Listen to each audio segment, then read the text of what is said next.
Welcome to the Geek Contingent. This show is rated for mature audiences only.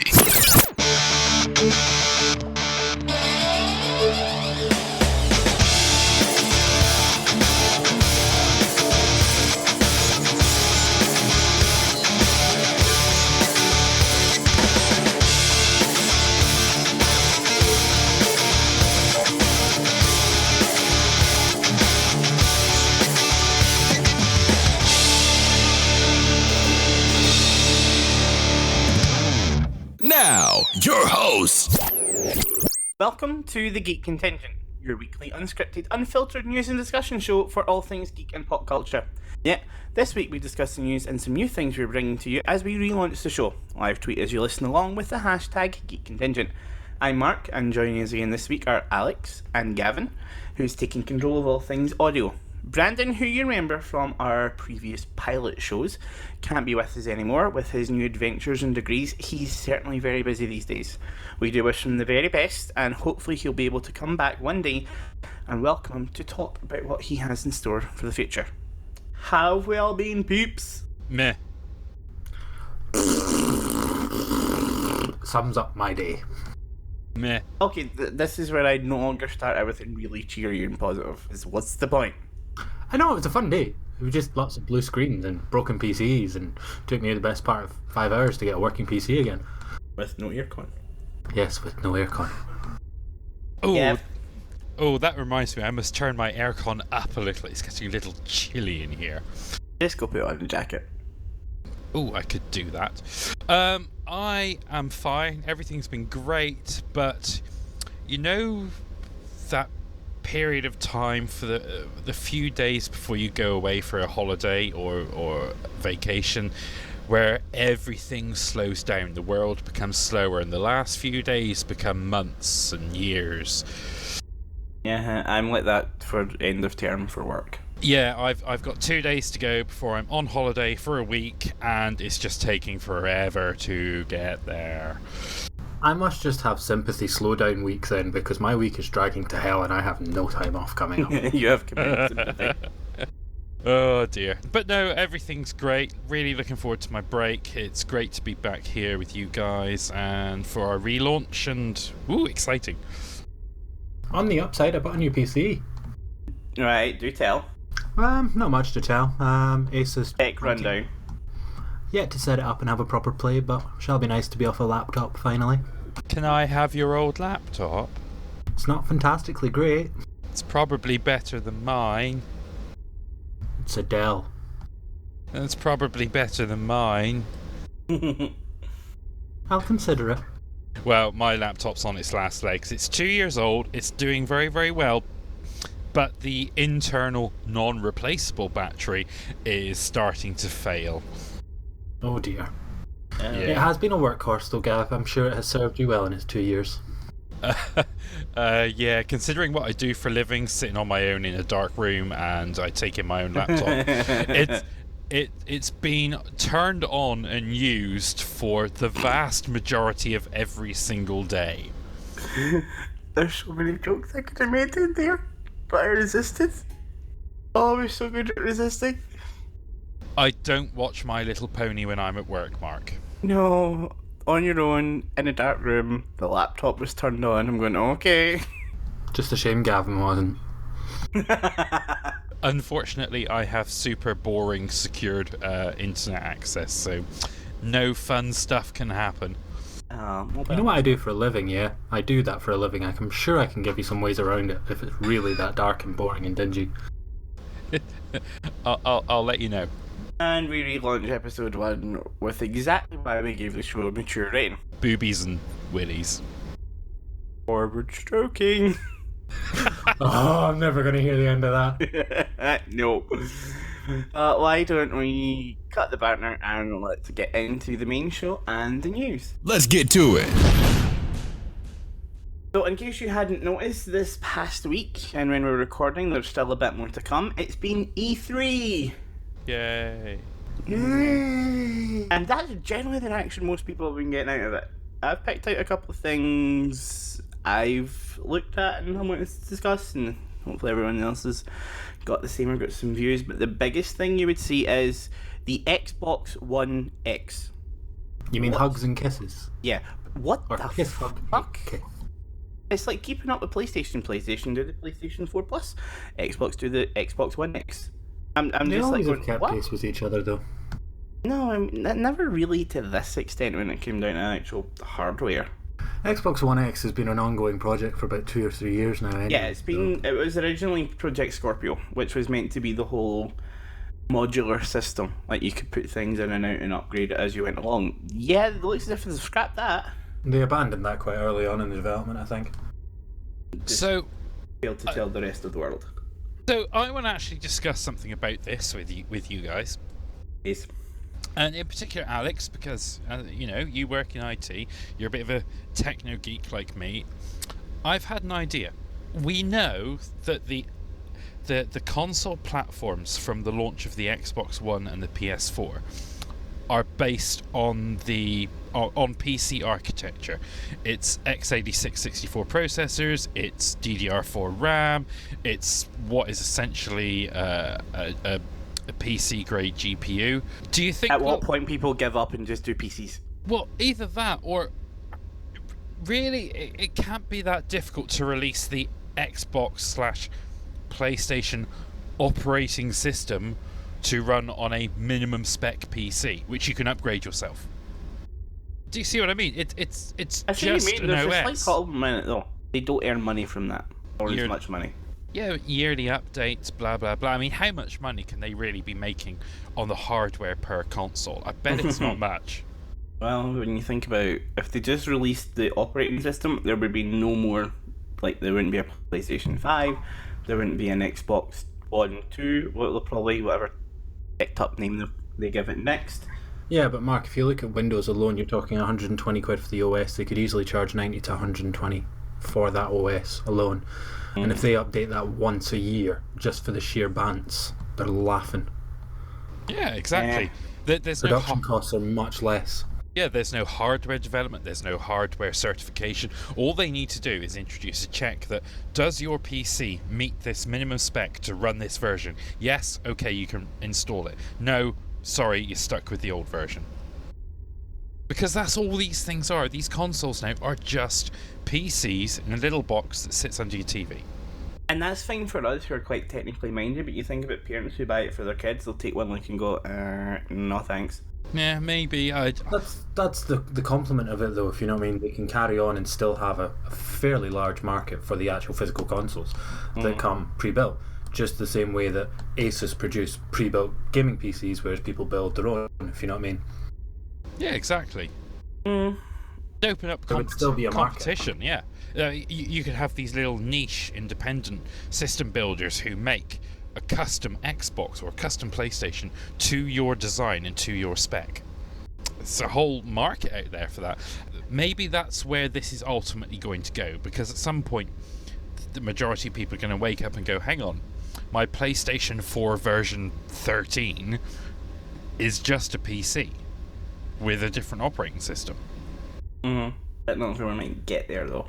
So I should have a little look into the hacking scene and see if anyone's ever ported to a PC platform, even in a rudimentary way. It'd be interesting to see if someone has got it working on a PC. There's a few guys out there that have torn apart a couple of the original consoles, upgraded some of the specs, added monitors, and made them Xbox / PlayStation laptops. Oh, yeah, that's I've seen cool. it. That's really cool. Right, moving on to the next bit of news is Skyrim is heading to VR. What's next? iOS, because Skyrim seems to be everywhere. I've never played it. I'm going to admit I've never played it. Neither have I, but it just seems to be an old game that just keeps going and going. I think it's got quite Going. a cult following, to be It honest. has, People and who it's play got a it bit of a very modding religiously. community with it, but just the fact that they're adding it to VR and now, like you're saying, what's next? Skyrim and iOS, Skyrim for Amazon Fire TV, and then Skyrim for a rock. Yeah, I can't see. Well, I mean, I can see why they're doing it to tap into that very lucrative mobile market, but No, they're not. I'm kidding. They're not actually doing it in iOS. It's VR that's next. Okay. And I retract my complete rear statement. I just didn't want you to make yourself look like more of an ass. Note to self: edit entire section out.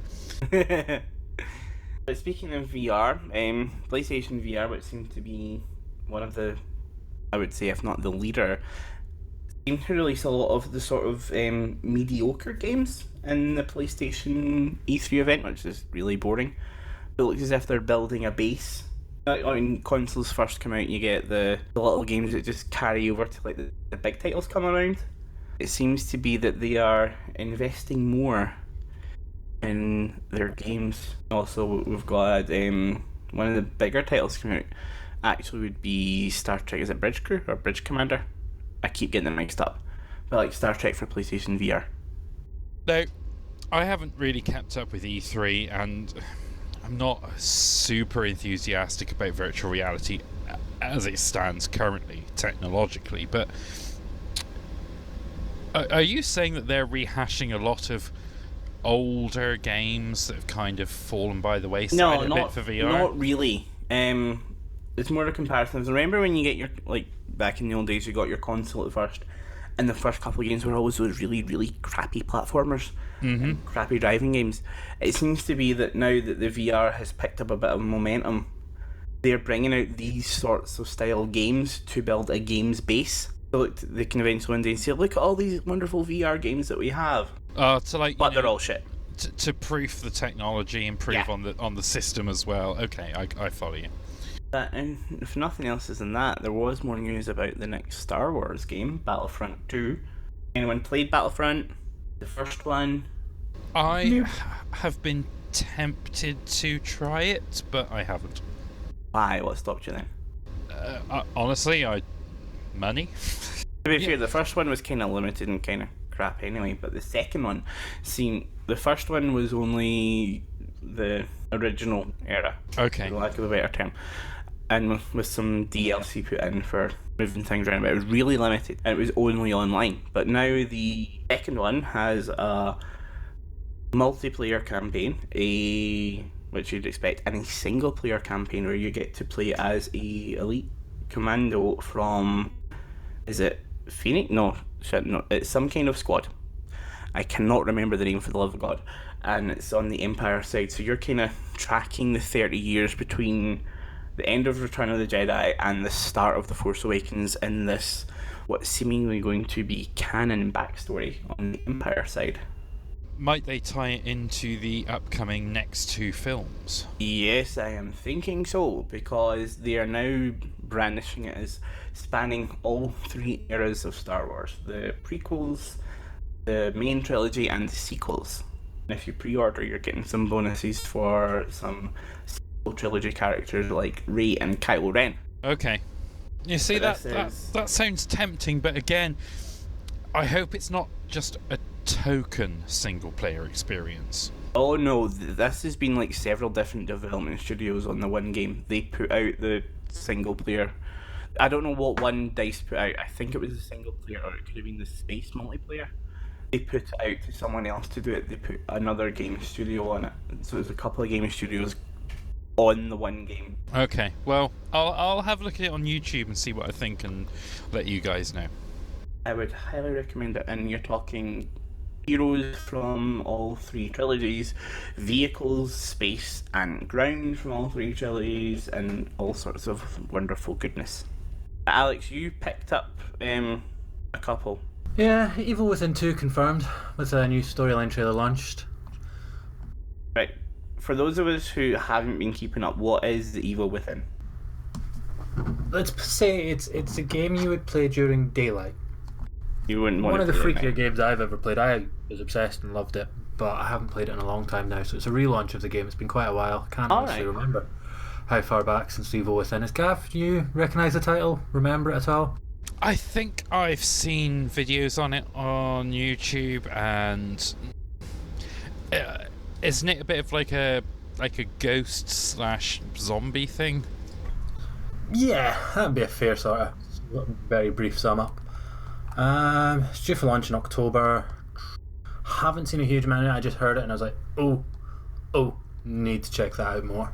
The one for the watch list for the Geek Contingent then. Definitely worth checking out when more details come to light from it. One of the other ones that jumped out, Super Mario Odyssey.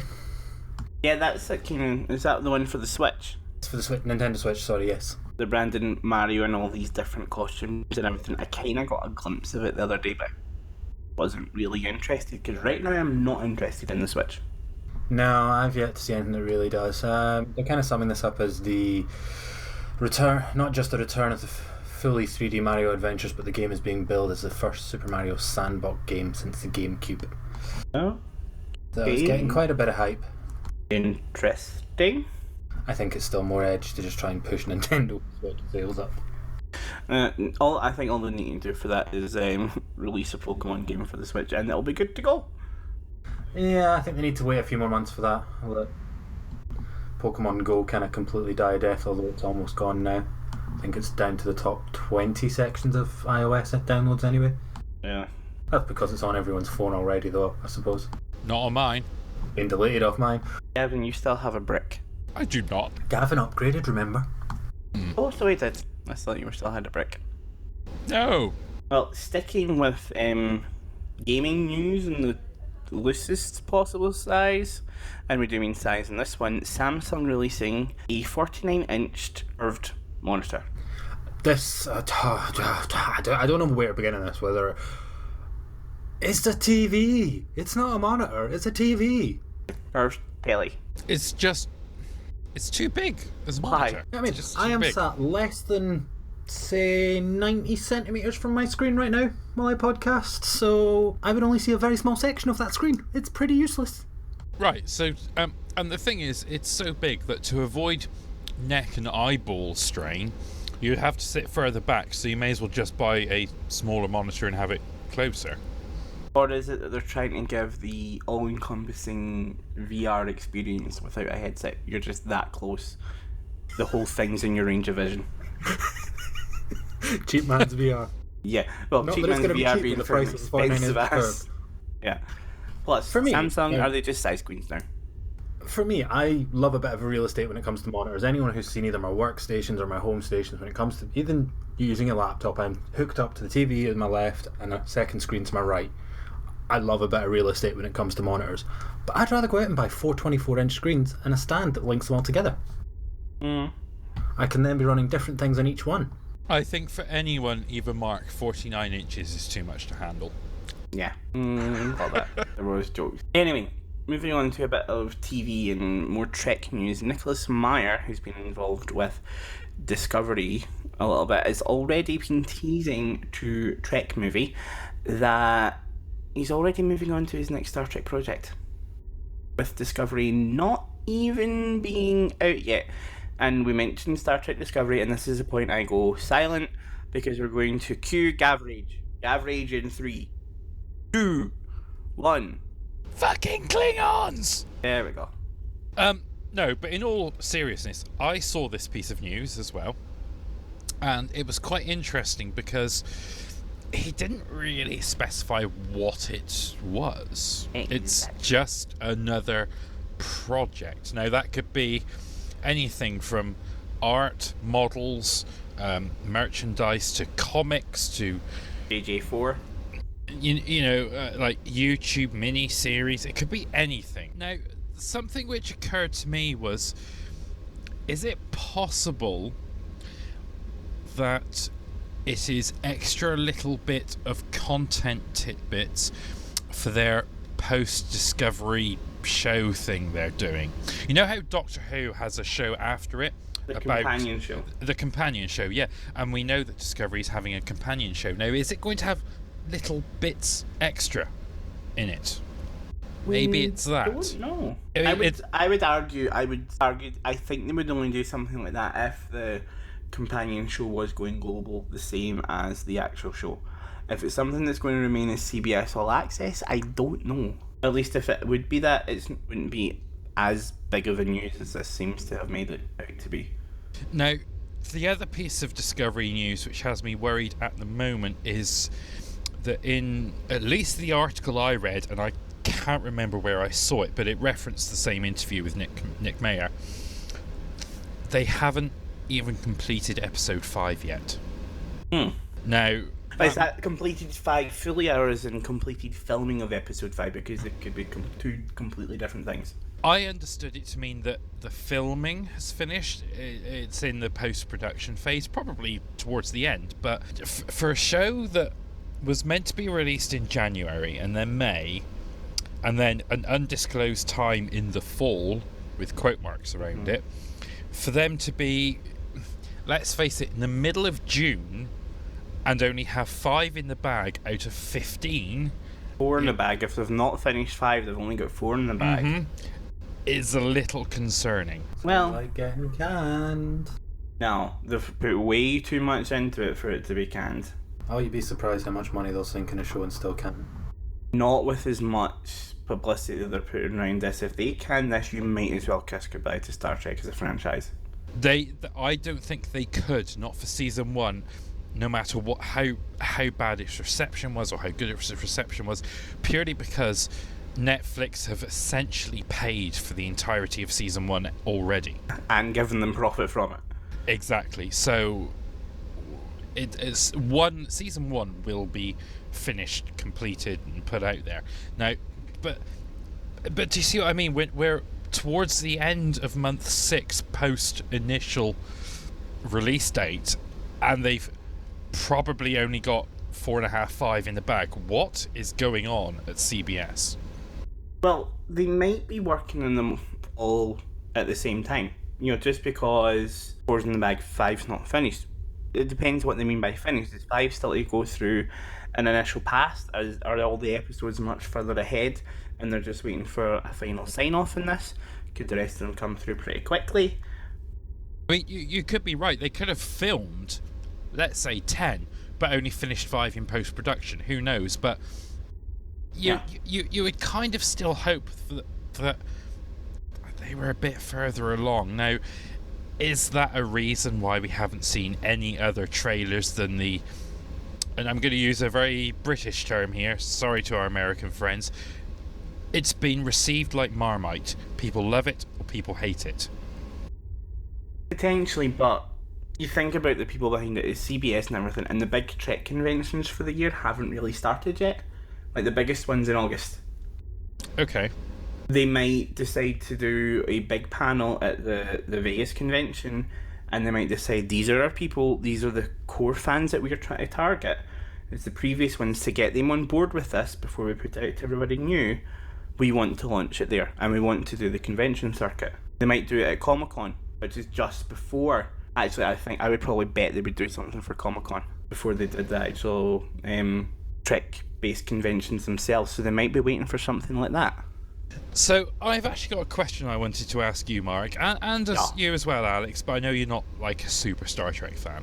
Now, I don't want to touch on something we've already talked about, which unfortunately couldn't get released because Mark fucked up. I didn't, my computer did. Yeah, whatever. My question to you is, if you were the boss of CBS and you're keeping on top of critical and fan reactions to the trailer, would you be worried about it at this point? No. Would you just take it on board as like, fans are fans, we're going to put it out there as we see fit? Yes. No, not necessarily. I would go that the people have a vision. There might be reasons behind it. I, as the boss, might know. I might know background information that the fans don't know yet. Again, cautiously optimistic. Yeah, same as Alex. Cautiously optimistic. I'm softening up to it, but I'm still fairly hardline on it at the moment, but I'm not going to go into that until we know more. Well, then, keeping on a Star Trek theme, Star Trek Adventures, which is a tabletop RPG, has gone into pre-order. If you don't know what a tabletop RPG is, think of this being as the old school Dungeons and Dragons, meeting Star Trek, the whole Games Master, rolling D20 dice, having characters, having adventures. Is this something that Trek fans may be interested in? If it's got Kirk fighting the Gorn and you have to fashion a cannon, yes. Yeah, it would totally be up to your Games Master who does it. They are launching it, I think, is it August into September, and you can be basically anyone from any of the sort of current TV shows. I think they were doing it TNG, Voyager, Deep Space Nine. I don't necessarily think the core game has Enterprise in it yet, but they are releasing miniatures for it. But the whole thing is for you to come up with your own characters and create your own Star Trek stories as well. I would totally be an evil assimilated Borg Horta. Tribble. You'd be a Borg Tribble. No, Horta. Okay. You can be the Tribble. In fact, where is my bloody Tribble? There's a thought. But is this something maybe Trek fans and everything might give a go? Alex, I know you're not really necessarily as much of a Trek fan, but is this something that may be of interest to you? I don't know. I'm kind of like, I tried D&D once and I was like, yawn. Yeah. I don't have a very active imagination. You just need a good games master who needs to have one for you. You respond I'd give it to a bash. situations. I would definitely give it a bash. If someone came round or invited me round to have a shot of it, I would. But I wouldn't hold a candlelight for me ever being invested in it. Good then, because I pre-ordered it. And guess what we're going to do in the show one day? Maybe it's a bonus episode or something. I think we should. I think we should all go around to Mark's house, hook up PlayStation VR with that bridge game, I can't remember the name of it, and play the RPG at the same time. Okay, that'd be really difficult. It would be awesome. And I am not paying for all of you to get PlayStations and VRs. I've got a PlayStation, I don't have a VR. Yeah, the VR So costs you as need to buy a much new as a one. PlayStation. And Alex can pay for it. Okay, I'm not. Well, you're rich, you have a highfalutin After the job. money I've spent this week. Alex, why don't you take one of your stories next? Oh, Black Panther trailer has launched. Yeah. Anyone has a Switch? Yes, I did, just before the show. I have never been so more bored about a trailer in a long time. Meh. I'm kind of meh about it, but I always have this theory. Is a really good trailer a sign of a mediocre to alright film, and a bad trailer the sign of possibly a good film? I think a mediocre trailer means it's a mediocre movie. They pull out the best bits from the movie to put into the trailer, and if everyone's blooming bored from the trailer, I'm going to fall asleep at the movie. I have to say that the special effects do look quite impressive, but other than that, That's a given for Marvel. yeah, very true. Technically but Disney, but never mind. Can I absorb one of Alex's other points we were going to talk about into this? feel free, my friend, feel free. We were going to talk about the end of Marvel movies as we know it. Now, I've watched every Marvel film multiple times. It's part of my job, and just wanting to watch them. And it's getting to the point now where, for me at least, they're all the bloody same. We've had so many of them, and they're formulaic, which obviously they're going to be because they're comic book movies. But there's your good guy, there's the evil guy or woman, whatever, and they have to defeat it. They're all the same film. They're just played by different people. And I'm starting to get really bored of them. But using that analogy, near enough everything's the same then. Good guy or good group, bad group, defeat. That's Star Trek, that's Star Wars, that's DC, that's everything. It's what they do in the journey to that that makes it different. No, maybe, but maybe it's me getting older, but I'm starting to prefer more cerebral films, which you have to think about a little bit. Now, I love a good action film. I'm not saying I don't, but to me, Marvel films they've peaked and they've now turned into a beer and pizza movie rather than a let's go to the cinema and watch this right now on release day movie. No, I still quite like that because I want to go to something that I can unwind and not have to think about, because I need to think on my feet all day, every day, Monday to Friday, and when I want to watch a movie, I just want to go and relax. What do you think, Alex? Do you think they've all become a bit samey? I still love the Marvel movies, but I do get what you're saying with it's a switch off and enjoy movie, if you know what I mean. You don't really have to do any level of thinking. And I do love a good movie that makes me go, what? Huh? Yeah, no, you see, like, I watched Life, 2017 film with Jake Gyllenhaal in it the other day, and I found that much more enjoyable than any Marvel movie, purely because It's Jake Gyllenhaal. well, no, but the payoff at the end was not what you're expecting it to be. The thing with the Marvel movie is you know they are going to succeed. And that'll change in the next ones. Do you think? Yeah, they're going to do something big for Avengers 4 and 5, or 4 Part 1 and 4 Part 2. We haven't had Avengers 3 yet, have we? Is it? I'm lost. I think it's 3 and 4 you're on about. Infinity that's War, it. Part Yes. 1 and what? Infinity War and Infinity Gauntlet as they're potentially being built. Yeah, but it doesn't matter because, ultimately, at the end of the Marvel Cinematic Universe, the good guys will win. Of course they're going to. They're not going to wipe all of them out. Okay, you might have one or two turnarounds, or people who go to the dark side, or die off, or killed off, but it's formulaic. You know they are going to win. I kind of prefer films now where you're not entirely sure what the heck is going to happen. And I think that they're just... I think the problem with Marvel is they've actually made too many. I think we needed one Iron Man, one Captain America, one Thor, one Guardians of the Galaxy, and then start bringing them together. But that's nearly roughly what they did. There's maybe one or two and then they kind of brought them together, but you kind of need that for an arc.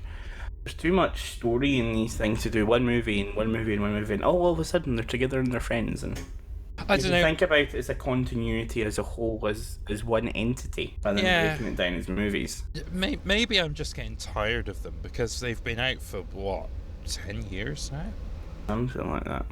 And every summer there's one or two Marvel movies, and it's just... no. It's not special anymore. Yeah. But it looks as if even some of the actors might be getting tired with it, because like you said, the end of the Marvel movies as we know it is this is the end of Captain America, because what is his name? I keep getting all the Chris's mixed up. Chris Evans, not radio show Chris Evans, but Chris Evans Captain America looks as Not the if ginger one, the hot one. yeah, looks Can as you if he's going to imagine? hang up his shield. Can you imagine the other Chris Evans? I would really rather not. In any shape or form, I'd really rather not imagine the other Chris Evans. I Anyway. enjoy his radio show in the morning on Radio 2, I will admit. But no, not in anything else. No. So, what would happen as Marvel goes down the line? Do we say goodbye to these characters, or do they bring in new actors? No. What would happen? I honestly don't think anyone else could play Captain America now other than Chris Evans. And the same with Iron Man. Who could do it other than... I was going to say Tony Stark, no, Robert Downey Jr. Yeah, Tony Stark is... Yeah. or Robert Downey Jr. is Tony Stark. Tony Stark. exactly. But let's say the Marvel Cinematic Universe has come to an end. They've made all the films they were going to make. I would be concerned that they're going to start turning into the year 2000 to 2010-ish Disney, because they're not going to want to give up all that money they've been making. And are they just going to start churning out Reboots. reboot after reboot, or just terrible films over and over and over and over and over again? I don't think they would release terrible films. There's too much at stake for it. They don't want Dis- to ruin the legacies. I It's don't all know. about legacy. But I don't think Marvel are going away now. They've made No, that's way it. too much money. And they're not going to give that up. And it's going to be the same with DC, because we know that Oh, please. that they've got an end game in sight as well, whatever the Yeah, heck that that's going to endgame be. might happen well before they want the endgame to happen. Let's just be real about that. Hopefully sooner rather than later. Yeah, because Wonder Woman is carrying the movies, and even that reports are it's not stellar. Are we talking about Wonder Woman this week or not? We'll mention it now. Let's just do a passing. I've not seen it. I've just seen reviews that it's not great. It's good. It's I've one of heard the really better nice DC things. ones, but it's not great. Alex, have you seen it? No, not yet. So I'm the only person who's seen it. So From what I've heard from co-workers and friends, it's kind of it's not really worth the cinema ticket, but it's still a good, enjoyable movie. So before I give my very brief review on it, then I want to Spoiler-free review. Let's please have it. I want to put it out there that I do not buy in or care about any racial or minority issues that have been springing up around the films of the last 5 years. I do not care who's in it, who's playing what. Doesn't bother me as long as the film is good. Okay? Just putting that out there. I'm completely neutral about casting, but in this case, everyone's cast brilliantly. Everyone acts really well. The effects are very good, but the story is just... Nah. Is that not the running theme for DC's, though? They cast them really well, the graphics are really good, it's filmed really well, but the storyline just lets them down again and again. It's not a bad story, but it's a bit too busy. And It's like every other DC movie so far we've had then. yeah, it's easily the best DC film. I am going to say that. I mean, out of all of the ones we've had so far, it's way better than any of the ones that we've had. But That's not exactly difficult. the story just... It just didn't have the pizzazz that it could have had. That's all I'm going to say. Well, why don't we bring it back to Marvel then, Alex? Yeah, so Spider-Man trilogy's been confirmed by the new Spider-Man, Matt Holland. Tom Holland. Tom Holland, sorry, yes. Don't know where I'm getting Matt Holland from. Again, meh. Well, yeah, I'm kind of meh about the whole film, but what do you think of Tom Holland as Spider-Man? It does look as if he would fit the part. I'm just actually surprised Sony have released the IP for that long over to Marvel, because they're a bit precious about Iron Man and the X-Men. But they have them, they're not letting them go. But Sony have had 2 bites of the biscuit to try and make a good one and failed. Yes. I think they may have, this is the closest for me they've ever got the casting of Spider-Man about right. You mean, you had Andrew Garfield, who was alright, but again, he was too old. I can't remember the guy before him. What was his name? Tobey Maguire. He was a wet fucking blanket. Yeah. It's the only way I can describe it. He's a great actor, don't get me wrong, but as Spider-Man, Just in that he was particular a wet role? blanket. Yeah, I don't even think Andrew Garfield really got it right. No, he didn't get it right, but it was a step in the right direction. If you know what I mean, it's like they've tried a couple of times. I think maybe the third time might be the charm with the casting, at least. He's of the right age, at least, anyway, as well. He's that bit younger. Yeah, he's not a 30-year-old playing a 17-year-old. Mm. But the thing is with Spider-Man now, Sony have tried twice. Just give up the ghost. Are Marvel going to do another origin story? No, because they've already done it within, was it Captain America Civil War? Yeah. So his origin story's there. I think this would be a continuation of the origin story and a setting up story. But Yeah, it's the homecoming after that, as such. But aren't they bound in their universe to the same protagonists in Spider-Man that we've already seen in 5 previous recent Spider-Man films? But they've not used them all. There are many more out there that haven't been used. There's Shocker, there's Mysterio. I know they're going with the Vulture for Homecoming, but it's a good starting off because he was never really in the other movies.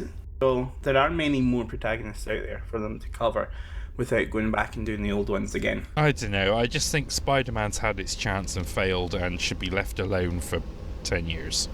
I'd give Marvel a run at it.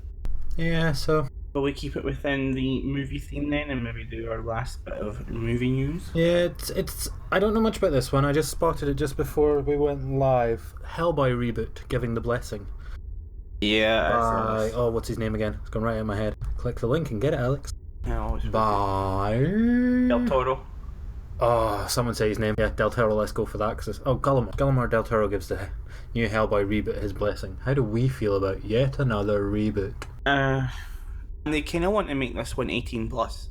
We've seen how well Deadpool did with being like an 18 Hellboy plus rating. should be, to be honest. It was too wishy-washy the first couple of times.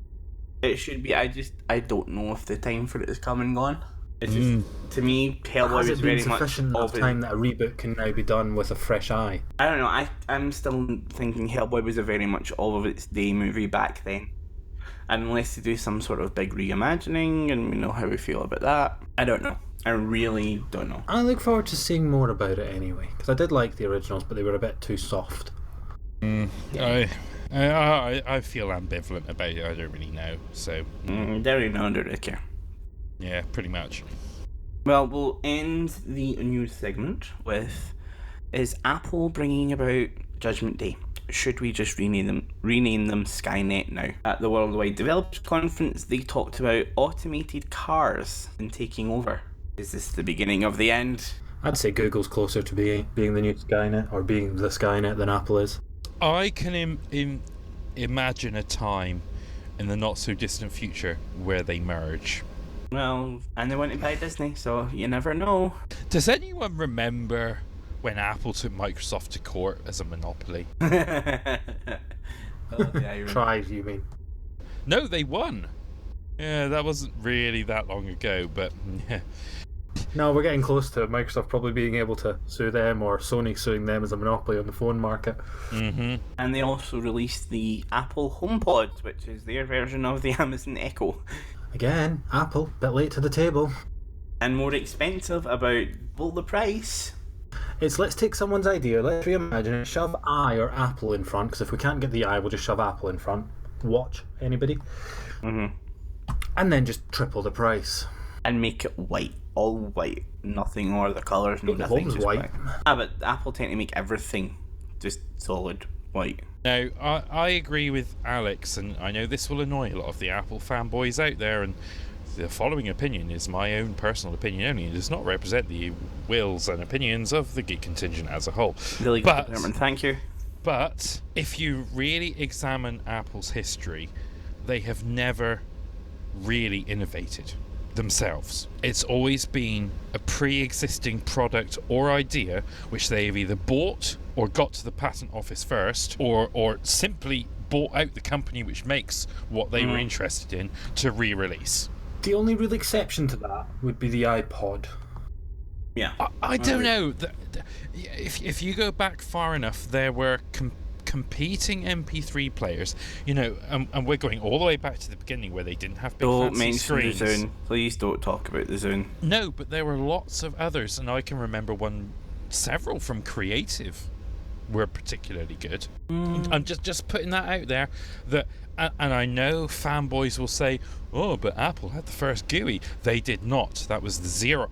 Who was Anyway. the first MP3 player then, really? I think- if Apple did do the first commercial... Well, the player, MP3, as you know, as an iPod, potentially you could say Apple was the first one to properly launch it. But MP3 as a technology was in the mini disc, which was Yeah. Sony. I mean, like, Okay. the MP3s and the MP3 players and, like, the... Okay, right. Exactly. A quick Google here. The first portable MP3 player was launched in 1997 by Seihan Information Systems, which sold its MP-Man player in Asia in spring 1998, and it was then sold to Eiger Labs in North America. And then they were bought by Apple. I was just making that up. That'd be funny if that was true. But I'm just saying that Apple really don't innovate. They copy and improve, but they don't innovate themselves. But then what is new in this world, Gav, if you honestly think about it? Not much. There's not much left to do, if you know what I mean. It's already been someone's idea, if you know what I mean. There's not many fresh new ideas out there, to be honest. They've always been a rarity. It's someone taking someone else's idea that's failed and rethinking it and making it work. I do. If you look at the tech horizon of stuff, I do think that we're getting to the stage now where people are just implementing, frankly, shitty ideas to just try and make some money because all the good stuff's already been done. I mean, the next step is AI, really, in honesty. Like proper self-learning AI, not supervised learning AI. Brings back round to Skynet. Well, I did see something. I was going to throw it in there, but I'll drop it really briefly because it gets quite intense. Microsoft's development team have successfully achieved the highest score possible on Ms. Pac-Man with AI. Oh, God. The technology... Pac-Man's going to bring down the world.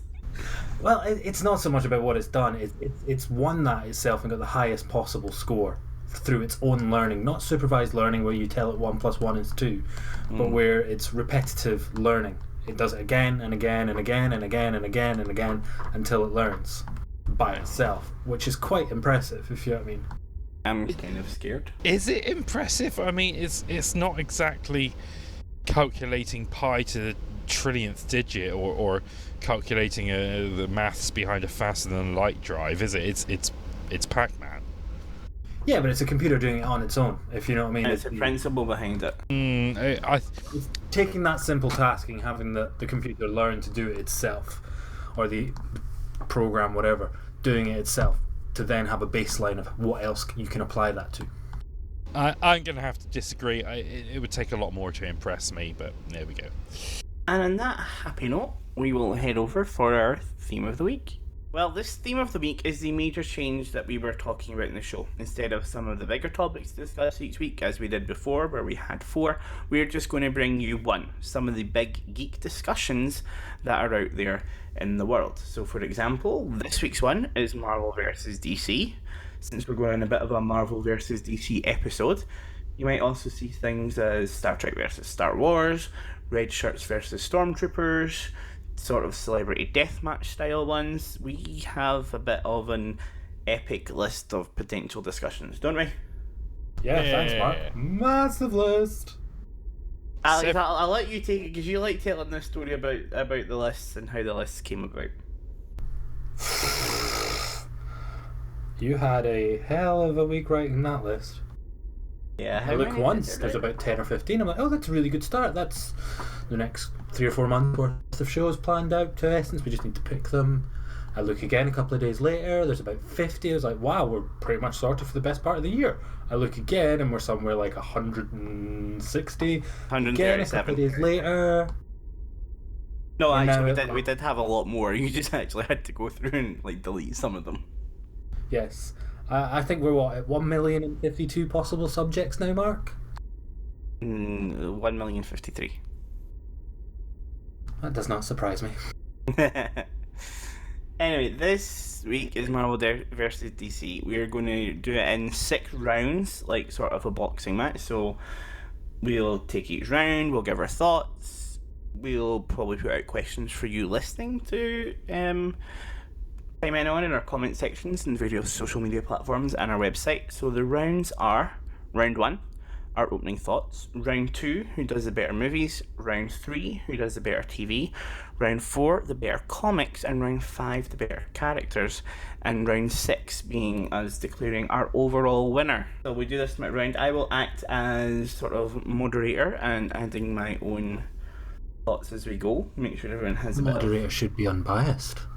Yeah, it's a geek contingent. We do what we want. We're going to struggle with unbiased on this. I think we all sit on the same side. Yeah, well, I think we need to give everything a shot. So, Alex, your first opening thoughts: Marvel versus DC. Go. Marvel's been more successful. Short and concise too. If you know what I mean, just in general. Everything they touch has made money. Hand over fist. Again and again and again. Slap a Marvel sticker on it. Stick the little cartoony thing. My mind's gone blank there. The flicky book, comic book at the start. It's going to sell. People are going to watch it. It doesn't matter. The intro reel. Gavin. DC got there late to the party and missed out. Right, I would agree with DC getting there late in terms of mass media, but in terms of comics, they were around about earlier, but still not a bigger fan. So Do round... we think Marvel has got it easier? Yeah, they've got a built-in audience. Yes. They got Disney money. Exactly. Yeah, they get Disney money. But we'll start then because that'll lead nicely into round 2. Ding ding, the movies. The better movies and why are the other movies sucky? Better movies DC wise? No, who has the better movies between them both? Yeah, but I'm just And trying to think of a why good DC movie. 4 hours later. Where's the crickets? Bring back the crickets. Are we going to include Christopher Nolan's Batman? Yeah, because it's a DC character. Okay, then that makes it more interesting because I think Christopher Nolan's Batman was exceptionally good. Yeah, they were good movies, but in the grand scheme of DC, that's your needle in a very crappy haystack. Yeah, the thing is, can you really credit DC for that? As much as it's one of their characters. You can. It's Batman, it's a character.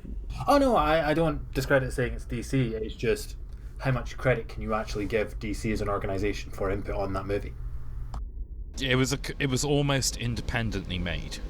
How can it be independently made? They would need to lease the character over for the movies. But that's all the involvement they had.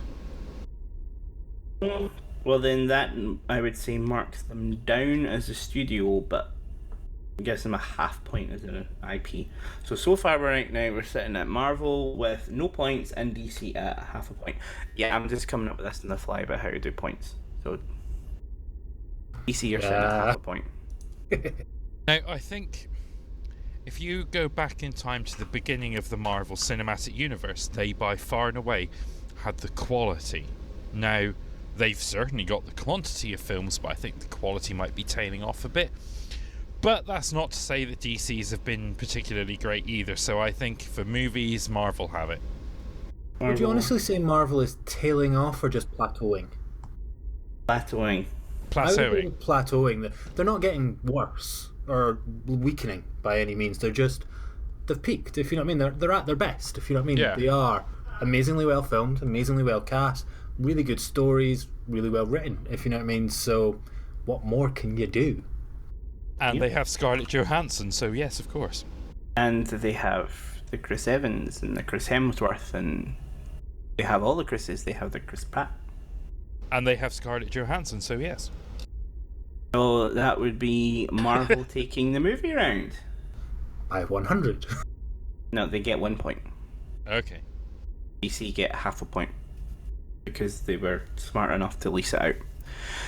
So round 3, the TV shows. I think this is where it might get a little bit more interesting to start with, at least compared to the movies. DC have had a few pretty decent series in the last couple of years. Starting with Arrow. Flash, Supergirl. What's the other one? There's Something of Tomorrow. Smallville. Well, actually, I quite like Smallville. Smallville's good. Legends of Tomorrow, that's it. Yeah, there's one more as well. Is there? Flash. I said the Flash. You guys in here. You guys have forgotten like a really obvious and amazing one.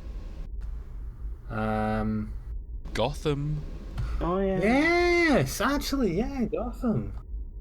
Now, I'm going to give this one to Marvel, but I've got a really good reason for it. I think the Marvel-based TV series are way, way better than any of their films. They're much more realistic, believable, entertaining, interesting, thoughtful, cerebral, and frankly believable. Yeah, we're just saying more about that, about DC. You know, the DC shows are, for me, better. Marvel ones just seem to be a bit misplaced. I've always found that Marvel started the movie market, but DC started the TV. I have not been disappointed in a single Marvel TV show. And I have. I still can't get into Jessica Jones. I quite like Jessica Jones, but it was nothing amazing. I've watched them all. And in order, I've watched Jessica Jones, Daredevil, which frankly is amazing. Daredevil was incredible. Daredevil is so good. Luke Cage was brilliant. Couldn't really get into that one. No, I couldn't get into that one either. And Iron Fist is also very, Iron very Fist good. Is well or that one. And there's an interesting difference in quality between their TV shows and their movies, and I genuinely believe that Netflix have a lot to do with the quality of their TV shows. Yeah, you took the words out of my mouth. I was about to say, because when you started reeling them off, they instantly didn't pop in my head as Marvels, they popped in my head as Netflix originals almost. Exactly, and they are creating a TV universe, and they're all slightly intertwined. It's so of DC. But I don't know, the only one I've enjoyed from DC is Gotham, because it has the same tone as Christopher Nolan's Batman. It also doesn't tie into the universe as such. As of yet, anyway. All the others are just like mini Spin-off of spin-off of spin-off. Yeah, but they're like little mini movies, and they're just And they're all intertwined. They do crossover episodes, for God's sake. yeah, but I think frankly that they're all a bit cheesy. And they were the first one to do the big hero team-up show, the Legends of Tomorrow, that Marvel are just getting up with. Is it Defenders? They're calling it. Something like that. But no, I'm sorry. For TV, I've definitely got to go with, and I'm going to give the point to Netflix because they fund a lot of this. No, we can't give the point to Netflix. It either has to be DC or Marvel. Marvel. Well, in that argument, you only gave DC half a point for franchising out Batman when it came to movies, so maybe Marvel only gets a half a point for franchising it out to Netflix as such. And then we give DC the whole point for TV shows. I think that seems fair. Yep, so now DC are standing at 1.5 and Marvel are standing at 1.5 as we go into the comic round. Does anyone read comics? Me, I honestly have nothing to say because I think I don't know much about comics, to be honest, so... For me, they're like equally as good as each other. I think the DC comics are far more user-friendly for people to pick up because they did the whole New 52 a couple of years back and they kind of relaunched all their comics, cut down their storylines. Marvel have tried to do that. Like, really the only ones who read in Marvel are the X-Men. And oh my god, trying to understand what's going on. Like, you can't just read one X-Men comic. There's about 7. You need to read them all to understand what the hell is going on in just the little X-Men part of the Marvel comics. There's times it branches into Avengers, there's times it does this and that. I would think in terms of story, Marvel do better in the comics, but in terms of understanding it and being able to jump onto a story, DC do things a lot better. thinking about this, I do have something to add in comics because, of course, we've got to remember that comics started all of this. Yes. On both sides of the fences, comics started everything, and to me, I think that the DC cinematic offerings have squandered their more well-known characters. Yeah. By that I mean everybody has heard of Batman. Everybody has heard of Superman. How many people have heard of the more minor characters from the Avengers films before they're seen on the screen? Mm-hmm. And I think possibly that, and this may sound a bit harsh, that the reason the DC films have squandered their more recognizable and popular and well-known comic characters is because of Zack Snyder. Anyway, Expand on that, please. everything he's done has frankly been crap. Well, I will let it up to you. From what I've said about the comics, who would you give any points to? For me, I think the comic point would have to go to DC purely on everyone knows their big name characters. Yeah, DC seemed to appeal to a wider market. At least they had more market success, shall we say, with their comics. Whereas Marvel had possibly had it more in the cinematic and TV. Right. So that takes us going into round 5 of the characters, with DC being on 2.5 and Marvel being on 1.5. This is surprisingly a lot closer than I thought it was going to be. That's why I put it out this way in these particular rounds. So, I know we talked about characters there and about recognisable, but I was meaning in this category, who writes the better and more believable characters? Not necessarily the well-known, but across both streams, Marvel and DC, across movies, TV and comics, who has the overall better characters? For me, it's Marvel because the vast majority of their characters are normal people who either don't have any superpowers at all, or they don't really have a superpower, they've just been affected in some way by something, like Captain America. He doesn't really have a superpower, does he? He's just... No, he does technically. He's a genetically enhanced super serum soldier. Right, but It's not a enhanced superpower. strength. It's not a superpower. It's not No, supernatural. it's enhanced human abilities. Yeah, exactly. Which is quite believable given modern medical science. And This could happen. And Tony Stark isn't a super. Doesn't have a superpower. He's a man in a suit. Exactly. And going back to Scarlett Johansson, whatever her character is called, I really can't remember. Black Widow. She's just good at combat, really. Yeah, she's trained. And then there's Hawkeye. Who's just... I mean, we've got sharpshooters, and is that more believable than Superman, who is basically, aside from a green glowing crystal, invulnerable and invincible? Well, to give him props, there's Batman. He doesn't have any superpowers. Yeah, but all the other DC ones do. Yeah, most of the well-known ones. Yeah. Yeah, because the only one with superpowers on the Marvel side would really be the likes of Thor and his family, shall we say. Then the X-Men, But again, it's Spider-Man to an mutation, extent. if you know what I mean. Yeah, but no, they are superpowers. It's a mutation. Yeah, It's they how are. they get But their I mean, powers. it's more believable how they've got them. I mean, like mutation isn't that far-reaching, if you know what I mean. And then Exactly. Yeah, it's- because apparently dimples are a mutation. I didn't know this. When you smile and if you've got dimples in your smile, that's technically a mutation. Mm-hmm. No, But- I would have to go with Marvel, and it's slightly offset here, but more for the fact that their characters are based in the real world. You know, they actually go to New York City. They actually go to London. They don't go to Gotham. They don't go to Star Edinburgh. City. My can I just say that my favourite Marvel character is actually the TV episode rendition of Daredevil, purely because there really are people with his ability. Mhm. There really are blind people who can see with their super sensitive hearing, and for that to be translated into a kick-ass character in a brilliant TV show, he is by far my favourite Marvel, and by all means any comic book character. He is absolutely brilliant, but that's what I mean. There are people who can actually do that. Alex, what about you then? Do you have a favourite DC or Marvel character? On the whole, I'd have to agree with you all that Marvel have it in the bag for characters this round is easily theirs. I mean, the one thing I love about Marvel is the ones with the superheroes, the likes of Thor and so forth. It doesn't feel that unbelievable because it stems its roots in mythology and everything else, if you know what I mean. It's there, so it just feels more natural. See, What about a favourite? even My when favourite?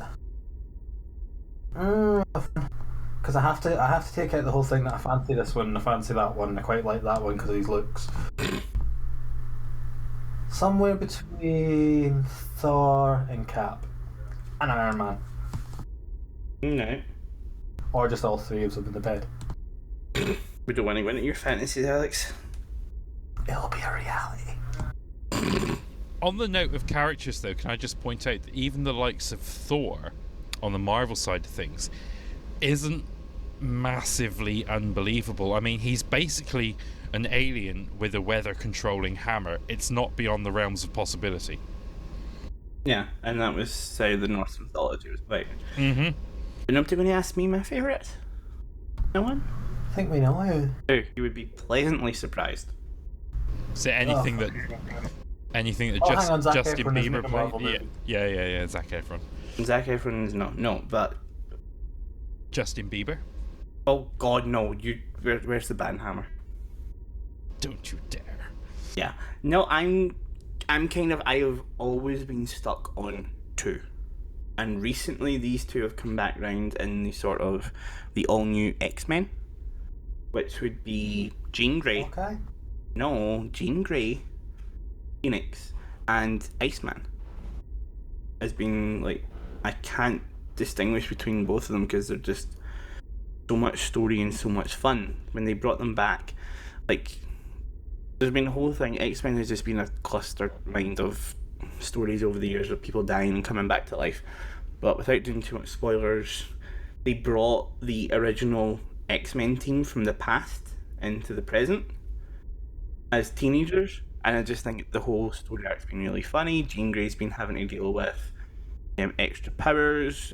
Iceman came out as gay. I thought that was all really funny. It just makes me love them even more. No, I will give the round to Marvel as well. So going into round 6 then, we have a tie. DC on 2.5, Marvel on 2.5. Who gets the bonus point? Well, we need to discuss what the bonus point should be awarded for, because I never thought this through at this point. I thought we would be close, but not this close down the middle. I think we should each award a bonus point for our own individual reason. So I know what then it's I going to would be a landslide. No, it's not necessarily going to be. It might be. I mean, it's probably going to be anyway, but... No, I think we need to think of one category and award it on that. Okay, what about... Merchandise. No. No? Most entertaining film. Oh. Because I know something which is going to be a landslide. And it's something that none of us have touched in any of these conversations about Marvel versus DC. Alright, why don't you start then? Well, both of us think for backup.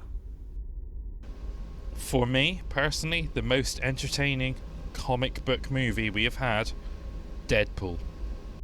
Oh, yeah. Because it's not for children at all. No, it's not. It's not a kid-friendly film. It's hilarious and...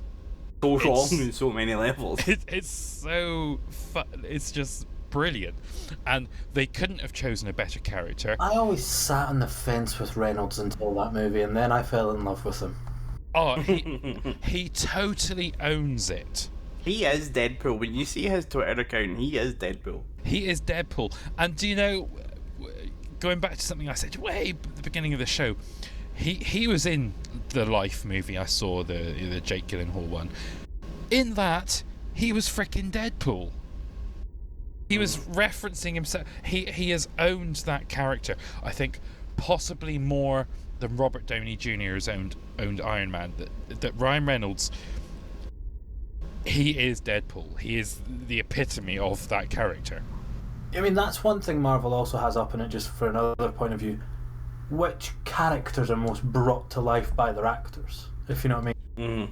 Like, Chris Evans is Captain America. Can anyone else ever play that, if you know what I mean? They got that so right. Robert Downey Jr. is Tony Stark, or is Tony Stark Robert Downey Jr.? I'm not quite sure these days. Then you think about Batman, there's been loads of people playing. People have the same conversation about who your favourite Batman is akin to who's your favourite Bond. Which, it's not necessarily a bad thing about No, them, if but... you know what I mean? But it always made me feel well, they've just never got it right, that they've had to keep on trying. I think I would give the bonus point to Marvel alone, because they were the first ones to think about these comic book movies aren't just for kids.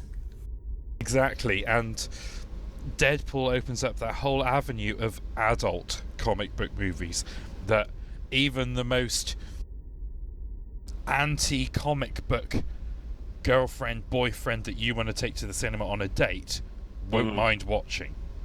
Because you can easily take the other half if they're not at all interested in anything along this lines from Marvel movies. You can take them along. They won't love it as much as you, but they'll definitely have a good time and enjoy it. Exactly, and So we can say Deadpool has won it for Marvel for us. Yeah, I think so. It's just too funny and too brilliant. Deadpool did his usually, walked in at the last minute and murdered it. Yep. Probably spoke to the camera, addressed the audience directly, breaking... Did all the fourth wall. do-not-dos. Yeah. At this point you kind of want to have like a bit of a fanfare and go da-da-da-da, the winner is Marvel. No surprises there, really. Although, the path to get to it was full of many. Yes, and it was close, and we had to do the bonus round, so... You never know what the future may hold as Marvel starts to plateau. Could DC one day meet them? I don't think they can. DC have exposed us to all of the characters that they are going to expose us to, and all but two, Wonder Woman and the Flash, frankly, aren't being portrayed that well. Yeah. I mean, I'm sorry to say it, but their Superman, Henry Cavill, is just not good at Superman. Though I did like what's his name as Batman. He was like, Ben Affleck. Ben Affleck. He was the wild card, and frankly, I think he was probably. Everyone thought that was going to be shit. He did well. He actually did well as Batman. He carried that film, which was terrible in every other respect. Right, I think at that point, that's only been a half-hour discussion on it, and we want to think about wrapping things up. Well, this wraps up the Geek Contingent for this week. We've had no feedback since we're back from our break, but we would like you to get in touch and answer any questions or join in discussion over our website or any of our social media channels, which Alex and Gavin have the details for. Remember, there's lots of ways to get in touch. Send us a tweet to @GeekContingent.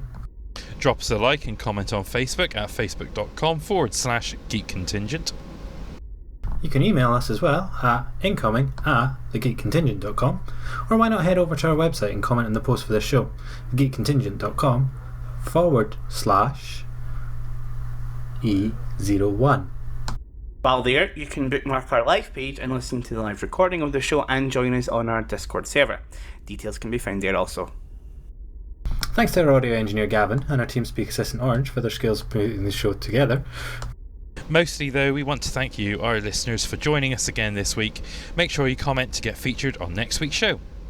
And until then, see you next week and keep it geek. You've been listening to the Geek Contingent.